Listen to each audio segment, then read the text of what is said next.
Bandar SN ఎన్నికలు సమీపిస్తుంది. మాజీ మంత్రి పేర్ని నాని గారు పాల్పడుతున్నాడని మాజీ మంత్రి కొల్లు రవీంద్ర ఆరోపించారు. తన బినామీల భూములను బందర్లో ఎక్కడ చూసినా కోట్లు దండుకునేందుకు విచ్చలవిడిగా ప్రజల్ని మాయ చేసే తెరలేపాడని ఎన్నికలు వస్తే ఆయనకి ఇది ఒక పరిపాటిగా మారిపోతారు. కొల్లు రవీంద్ర ఎన్నికలు సమీపిస్తుంది. పేర్ని నాని గారు దొంగ రాజకీయం మొదలెడతా ఉన్నాడు.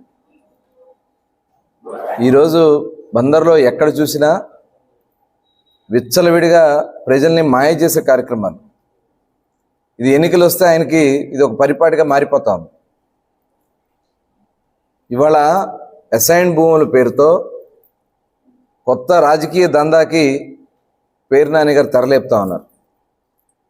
దీనికి అధికారుల్ని బెదిరిస్తూ ఉన్నారు. చీఫ్ సెక్రటరీ ధనంజయ రెడ్డి గారి దగ్గరికి,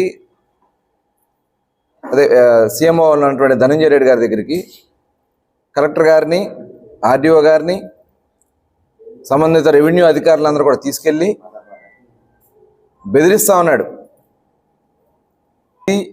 5 సంవత్సరాలు నిద్రపోయినటువంటి పేర్ని నాని గారికి ఇవాళ ఎన్నికల ముందు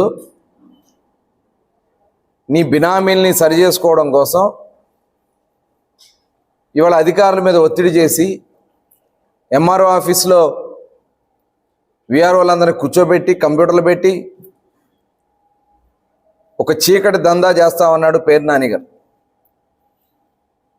బందర్ భూముల మీద ఒక చీకటి దందా చేస్తూ ఆల్రెడీ ఇప్పుడు కోర్టు దండుకున్నాడు.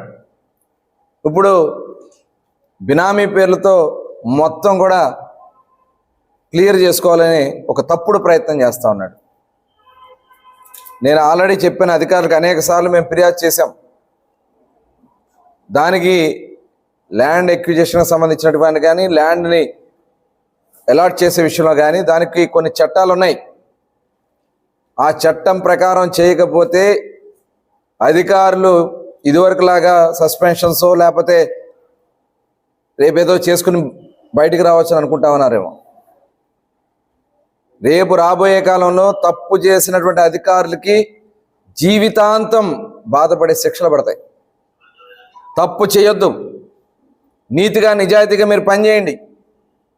అంతే తప్ప రాజకీయాల కోసమో లేకపోతే మీ పోస్టింగ్ల కోసమో లేకపోతే మీ కమిషన్ల కోసం మీరు కక్కుర్తి పడితే మీ తరతరాలకి మీరే బాధ్యులు అవుతారనే విషయాన్ని చెప్తా ఉన్నా.